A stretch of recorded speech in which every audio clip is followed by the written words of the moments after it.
Uniso Economia. Oi, gente, estamos começando mais uma temporada do nosso Uniso Economia aqui pela Rádio Uniso e também pela Rádio Cantate FM na cidade de Votorantim. E você pode acompanhar esse programa também pelas redes sociais do Labcom Uniso e também do Laboratório de CSA aqui da Universidade de Sorocaba com os cursos de Economia. A cesta básica sorocabana ficou em R$ 1.211,97, isso no mês de julho. Teve uma queda aí de 2,42% em relação ao mês anterior. Mesmo com essa redução, os levantamentos semanais mostram que o consumidor ainda encontra diferenças expressivas de preços entre os supermercados. Para falar sobre esse assunto, hoje nós recebemos o professor Marcos Antônio Canhada, professor aqui do curso de Economia de Ciências Econômicas da Universidade de Sorocaba. Professor Canhada, bem-vindo mais uma vez depois de um período de férias. Tudo bem com o senhor, professor? Tudo bem, Douglas. Satisfação em estar aqui mais uma vez. Férias é bom, mas voltar aqui para a Rádio Uniso também é agradável, traz felicidade. Estou muito feliz em retomar aqui esse projeto importante do Labcom, Rádio Uniso, que está se consolidando, né? Nós temos aí trabalhado isso de forma intensa, projeto importante, leva informação, economia mexe com a vida de todo mundo, então é importante a gente conversar sobre isso, isso faz com que a sociedade evolua, muito importante, parabéns a todos aí pela continuidade, estou à disposição, sempre que me chamarem aqui, vamos estar pelo menos quinzenalmente aqui conversando, né? O senhor já é membro desta bancada aqui, membro fixo desta bancada. Agora, professor Marcos Canhada, nós tivemos aí essa queda de 2,42% no mês de julho, né? Estamos falando aí da cesta básica sorocabana do mês de julho. Em alguns produtos, essa diferença aumentou bastante entre o fim de julho e o início de agosto, porque nós utilizamos também como base da última pesquisa de preços, a pesquisa semanal. Como interpretar este cenário neste momento, professor? Perfeito, momento interessante para análise, né? Veja, é a segunda queda consecutiva. Então isso parece bom, né? Quando a gente fala quedas consecutivas, significa que está melhorando. Mas nós estávamos num patamar de elevação continuada. Então houve um arrefecimento, nós chamamos isso, um arrefecimento da tendência de elevação. Ótimo se isso continuar. Então, se a gente continuar nesse patamar, duas quedas consecutivas, julho e junho, quedas de um pico, nós vínhamos desde janeiro numa elevação, chegou lá em maio, revertemos essa tendência. Então, a gente fala, ó, que legal. O problema é manter essa tendência, né? A expectativa agora de El Niño, de veranicos, tem tantos nomes aí que começam a ser tratados aí pelos meteorologistas que nos preocupam, né? E isso vai causando, principalmente na parte de alimentos, pastagens que interferem aí na carne, preocupações, né? Então, não dá para afirmar que essa tendência de queda vai continuar, porque a expectativa agora para o segundo semestre nós temos aspectos climáticos importantes e quando isso vem, vamos torcer para que não venha e que se vier venha de forma tranquila, né? Porque chover é bom, o que não pode é chover em grande quantidade, de forma intensa, pois isso vai estragar lá a plantação de batata, de cebola, né? Vai interferir na pastagem, ou aí de repente a gente tem um período de seca, aí queima o pasto, aí o alimento pro gado tem que ser a base mais de ração, a ração é mais cara, sobe a carne. Então veja, nós vivemos numa turbulência constante, é uma montanha russa, esse aspecto dos preços da cesta básica. Então a gente está sempre aqui analisando oscilações. O termo que nós usamos na economia é volatilidade. Então nós temos uma volatilidade muito significativa. Então foi um mês bom, a gente está falando de julho, né? Estamos aqui em meados de agosto, falando de julho. Foi um mês bacana, não tenho ainda a tendência para agosto, mas começo a me preocupar, não ainda com os efeitos climáticos que ainda parece que vão aparecer mais à frente. Mas estou preocupado, essa semana tivemos aí oscilações cambiais, né? Então o dólar começou a se valorizar, isso pode afetar no preço do trigo, lá do pãozinho, enfim, da massa de macarrão que vai ser afetada, porque isso nós não produzimos no Brasil de forma intensa, então nós importamos, se o dólar se altera, vai ficar mais caro para a gente comprar. Temos a questão da guerra que ainda permanece e está mandando ainda os preços do petróleo para patamares elevados, isso de alguma forma vem respingar daqui a pouco aí novamente no preço do diesel, no preço do combustível. Então, eu que gostei muito desse cenário de queda, estou um pouco preocupado aí com esse final de ano aqui. Eu acho que a gente poderá ter problemas considerando todo esse cenário turbulento aí, climático, né? Guerras, temos aí aspectos que estão envolvendo a política que está chegando, tudo isso vai gerando aí um bombardeio, né? Uma conjugação de fatores e que, na minha ótica, nesse momento, não estão positivos para permanecer essa tendência de queda. Então, espero que pelo menos se mantenha aí estável, né? Professor, ainda falando nessa questão desta queda, né, de 2,42% no mês de julho, sim. O senhor trouxe uma série de fatores aí Sim. que preocupam o senhor a partir deste segundo semestre até o final do ano. Uhum. A valorização do dólar, o senhor utilizou, as guerras no Oriente, que também são situações preocupantes, entre outras, Política. chuvas que podem vir, seca, questões políticas. Mas nós tivemos, e nós estamos tendo isso já há pelo menos uns 3 meses que nós estamos vendo toda essa volatilidade de uma forma geral, utilizando essa palavra que o senhor falou. O que explica esta redução? Duas reduções, 2 quedas seguidas na cesta básica e, acima de tudo, no mês, essa segunda queda foi no mês de férias, que se imagina que seja um mês de férias para todo mundo. O que se explica tudo isso? Oferta favorável. Tivemos meses muito bons aí para batata, para cebola. O clima favoreceu. Se ele continuasse favorecendo, a gente permanece com essa tendência, entendeu? Então nós temos muitos componentes aí que ajudaram nesse período. Então a batata aí, perceba que ela caiu de uma forma bastante interessante. As carnes, os ovos, a mussarela, mas a mussarela continua, vai me dizer aí, o consumidor num patamar alto. Ela continua. Eu gosto muito de mussarela, sou um consumidor de mussarela e quando olho para o preço dela lá, ainda está muito preocupante, né? R$ 59,59 em julho. Caiu, era 60,48. Então, a somatória de pequenas melhoras, e eu diria então por quê? Foram fatores climáticos favoráveis nesses meses anteriores. Por quê? Anteriormente vínhamos numa onda de clima que desfavorecia, então a batata foi parar lá no espaço e agora ela vem com uma oferta de período, de safra. A batata tem safras em determinados momentos, colhemos bastante, os preços arrefeceram. Qual a preocupação? Daqui a pouco vem uma chuva, impacta essa batata, a batata é menos ofertada e os preços novamente. A lei da oferta e da procura é praticada nesses itens da cesta básica de uma forma intensa, contínua. Então nós vamos aí acompanhando esses elementos, né? Então, às vezes você fala, puxa, mas e a carne? Por quê? Tem muitos fatores, mas o fator climático interfere na carne. Se as pastagens estão boas, eu tenho um custo mais baixo de quando eu tenho que colocar ração, por exemplo.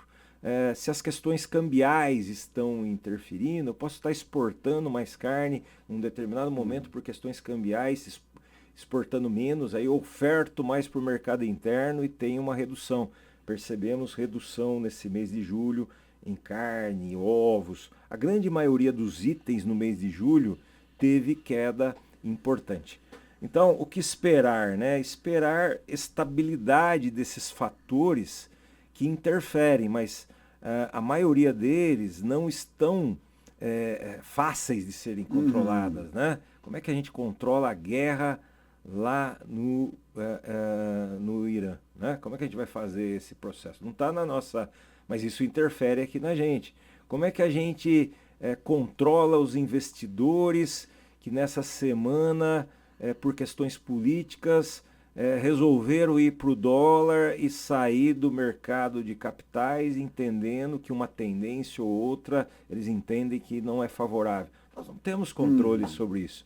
Então, a economia, ela vai pulsando, né? Dia a dia, mês a mês, ela é variável e é por isso que ela é emocionante, né? Quer dizer, quando ela nos afeta, ela não é emocionante, mas para nós que analisamos, né, são muitos os fatores conjugados que vão sendo ali alimentados e vão, no final, né, gerar essas análises que a gente vai fazendo mês a mês e que vão sendo flutuantes, variáveis, voláteis. Enquanto a gente fala, obviamente, das análises que são feitas mês a mês, que é a cesta básica, são, se me corrija se eu estiver 34. errado, 34 itens. A Universidade de Sorocaba, o laboratório de CSA, continua realizando as pesquisas de preço, aqueles levantamentos semanais, para se ter uma ideia de qual mercado está com preço um pouco mais salgado, qual mercado está com preço... Esse é o comparativo que nós fazemos semanalmente para se perceber que a gente tem flutuações muito grandes nesses itens específicos entre um ofertante e outro. E aí, isso traz revelações também importantes para o consumidor. Quais são essas revelações e os cuidados que o consumidor... pensando que ele recebeu uma listagem de cesta básica, um relatório da cesta básica, mensal, mas semanalmente também há essa variável nos preços. Essa variação, ela é muito dinâmica também. O que ocorre? O ofertante ele tem seus motivos. Comprei muita batata, não está saindo a batata e ela vai estragar. O que ele faz? Baixa o preço. Então no supermercado A, isso ocorreu. Então ele está com a batata num preço mais baixo. No outro, ele está com o estoque mais tranquilo, acabou de comprar, ele está sob controle, ele está praticando um preço mais alto. Então o que a gente vai ver? Modificações na oferta muito significativas. Então você vê a batata num lugar a R$ 10,74 e no outro a R$ 6,74. Essa diferença é muito grande e ela é provocada por movimentos comerciais do ofertante. O ofertante ele se movimenta, eu quero ter mais lucro nisso. Essa batata hoje nós vamos fazer uma promoção, decide o gerente, porque para nós, mesmo que a gente tenha um certo prejuízo aqui, a gente vai também vender aquela cebola ali que ela está mais cara. Há estratégias de marketing, de vendas por trás disso. E isso, quando a gente analisa itens separados, a gente vê que há uma discrepância muito grande, o que leva a gente a orientar o consumidor a pesquisar, a ponderar, a analisar com cuidado, né? Porque às vezes a pesquisa custa.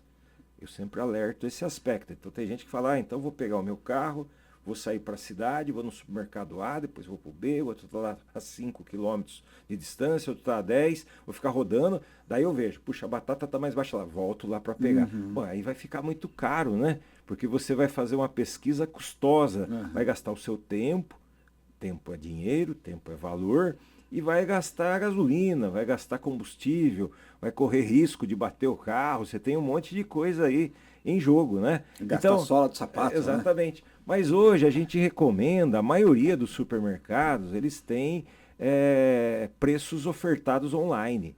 Então hoje nós podemos fazer isso em casa. Abre ali os supermercados, 5, 6 supermercados que você costuma ir, e olha lá, puxa, batata em oferta. Então você fala, bom, eu vou lá na batata, vou no arroz, vou no feijão. E lá eu vou. Então você já vai sem ficar fazendo essa volta toda que acaba sendo custosa. Mas é extremamente importante, né, a gente pesquisar e ir ao supermercado com alguma frequência, né, para poder aproveitar essas oportunidades. Nós já falamos disso, eu me lembro, da questão dos dias que não devemos ir ao supermercado. Eu ia perguntar exatamente isso para o senhor. Já falamos sobre isso. Aquela máxima de se ir ao supermercado em alguns dias chave é melhor evitar. Exato. Existe, já ouvi muito falar isso, de repente o senhor é a pessoa certa para responder. Há uma lenda, talvez, de que se a pessoa for ao supermercado com fome, a pessoa compra mais do que deveria comprar. Se levar crianças ao supermercado, gasta mais do que deveria gastar. Essas estratégias, elas funcionam? Funcionam. Nós temos faculdade de marketing, né? Esse pessoal é bom nisso, né? Nós formamos aqui pessoas exatamente para fazer o seu papel. O consumidor faz o dele, né? Um consumidor bem informado, ele não se emociona com aquilo, né? Então, se eu vou para uma compra de mês, é o que você falou, a criança ela quer chocolates, ela quer brinquedos, então talvez não seja o momento de você levar a criança para lá, né? Então nos dias de pagamento, isso aí é fatídico. Dia de pagamento, há uma fila maior, eu acompanho isso periodicamente. Então, chega ali o 5º dia útil, um pouquinho antes, uns pagam, mas naquele momento ali do dia 5 ao dia 7, as filas de caixa, elas estão muito maiores normalmente. E o supermercado sabe disso. Para que eu vou fazer promoção hoje? Por que eu vou reduzir o preço da batata? As pessoas vão vir, elas estão com dinheiro, elas vão comprar. O que nós precisamos vender hoje? E eu monitoro isso particularmente, não só aqui na nossa pesquisa, eu faço isso pessoalmente. Então eu percebo, ó, tá vendo? Os preços estão mais altos. Vou embora para casa. Amanhã voltamos aqui no dia 12. Aí a gente vai encontrar oportunidades. É óbvio que isso eu estou falando dentro de possibilidades, né? Às vezes, dependendo da escassez dos recursos que cada família tem, às vezes a sua despensa está vazia. Então você vai falar, mas professor, eu não vou poder esperar lá o dia 12. E eles sabem disso, o supermercado sabe disso, a pessoa não vai poder esperar, ela vai vir, vai ter que pegar o arroz, vai ter que pegar a carne, porque senão a despensa vai ficar vazia. Então, isso é importante a gente ponderar, é importante a gente fazer uma reflexão para que a gente possa ir minimizando pequenos custos que a gente tem na vida e que, multiplicados ao longo do tempo, ao longo do mês, ao longo do ano, fazem diferença na nossa vida. A gente consegue poupar, consegue criar vantagens competitivas. Então, é extremamente importante que as pessoas façam essa ponderação, essa análise. E a informação que você salientou do laboratório, ela exatamente, a gente pesquisa o seguinte: qual é o mais caro e qual é o mais barato, né? Então, a gente não aponta o mais caro, né? A gente normalmente aponta o mais barato, né? O mais caro a gente não vai dizer, ele é mais caro, é o mais barato. E até para indicar onde a gente encontrou essa possibilidade e que isso estimule o ofertante a falar, puxa, lá no laboratório eles apontam mais baixo. Quem sabe isso não gere um reflexo de competição no futuro e que isso possa trazer os preços na cidade de Sorocaba para menos, né? Então as pessoas deveriam estar ponderando, né? Então arroz, por exemplo, a gente não compra arroz com uma frequência tão grande, a gente compra um pacote de 5 quilos, dependendo da família, para um tempo maior, né? Então eu posso ir para o supermercado e falar, puxa, meu arroz está quase terminando. Olha que oferta importante do arroz que eu gosto aqui. Então vou antecipar aquela compra nesse momento.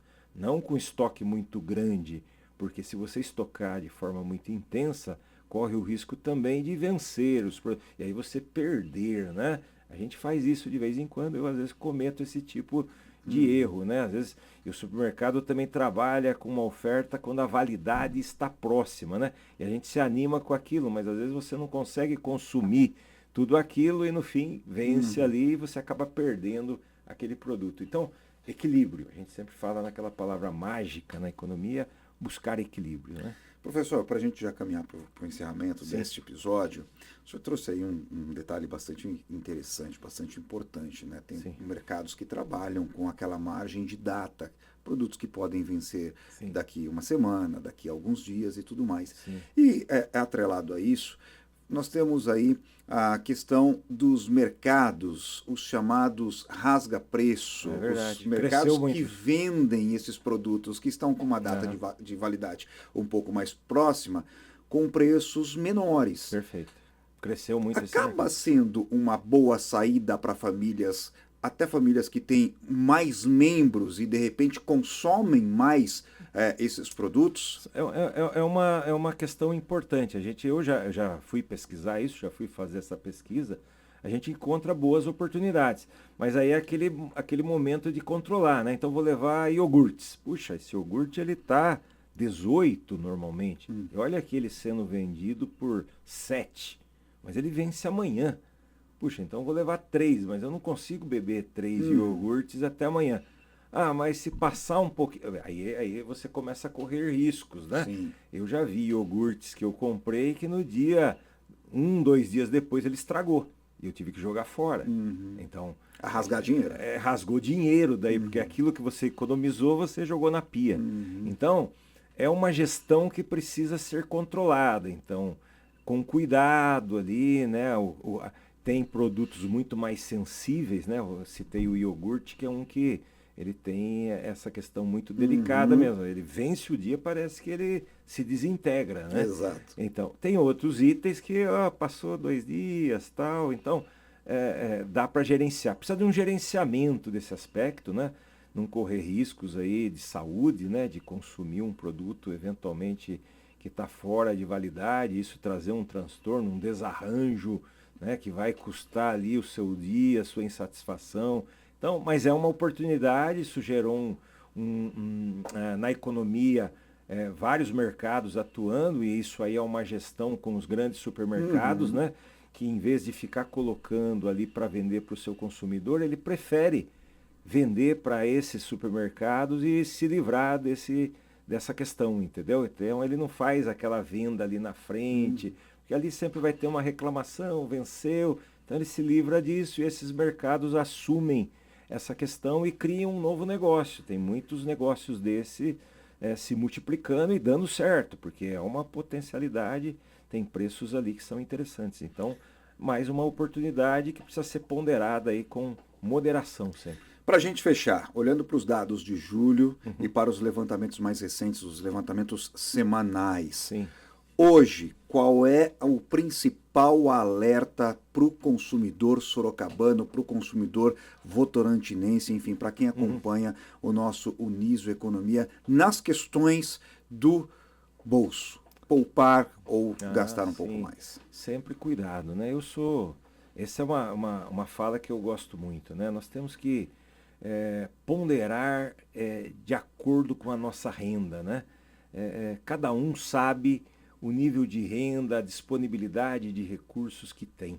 Tenho que trabalhar com a minha renda efetiva, não esquecer de fazer a poupança, precisamos de uma poupança estratégica, né? Sempre ela é importante, né? E ajustar ali o nosso dia a dia, a nossa semana, de forma que a gente tenha equilíbrio nas nossas contas. Pesquisar de forma ponderada, substituir, essa é uma palavra que a gente muito usa, né?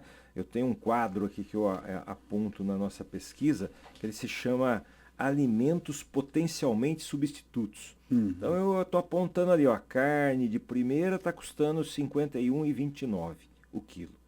E eu tenho a carne suína de primeira custando R$ 20,52. Mas eu não gosto de carne suína. São proteínas, né? De repente, num certo momento, você agir substituindo, né, frango, né, mandioca por batata, sempre é uma potencialidade. Fazer essa ação ajuda muito, não só a família, mas ajuda o equilíbrio dos preços, porque quando eu deixo de comprar, o ofertante fica com esse estoque, ele tem que daí reagir estabilizando os preços. Então, essa é a mensagem importante aí para o consumidor. Substituir sempre que possível, pesquisar e trabalhar de forma organizada, com as planilhas que a gente sempre fala aqui, né? Posso comprar, devo comprar, quero comprar, sempre aquela questão de ponderação, né? Para que a gente seja feliz aí na nossa caminhada. Professor Marcos Canhada, sempre um prazer conversar com o senhor. O semestre está só começando, a gente vai aí pelo menos até a primeira, segunda semana de dezembro, sempre conversando com o senhor, conversando com o professor Renato e os demais convidados que os senhores indicarem, obviamente, aqui para o nosso Uniso Economia. Obrigado. Final de semana aí especial para o senhor e nos falamos daqui a 15 dias. Obrigado, Douglas, pelo carinho, a equipe técnica aqui do Labicom, que sempre nos acolhe com carinho. Eu desejo felicidade, estamos num caminho bom, vamos em frente. É importante a reflexão que nos leva à ponderação e à tomada de decisão. Felicidades e saúde a todos aí. Até a próxima. A gente está encerrando mais esta edição do nosso Niso Economia, hoje na técnica de gravação, nosso João Aoki também acompanhando, e lembrando sempre que você pode participar do nosso Niso Economia pelos canais de comunicação aqui do Labicom e também do Laboratório de CSA da Universidade de Sorocaba.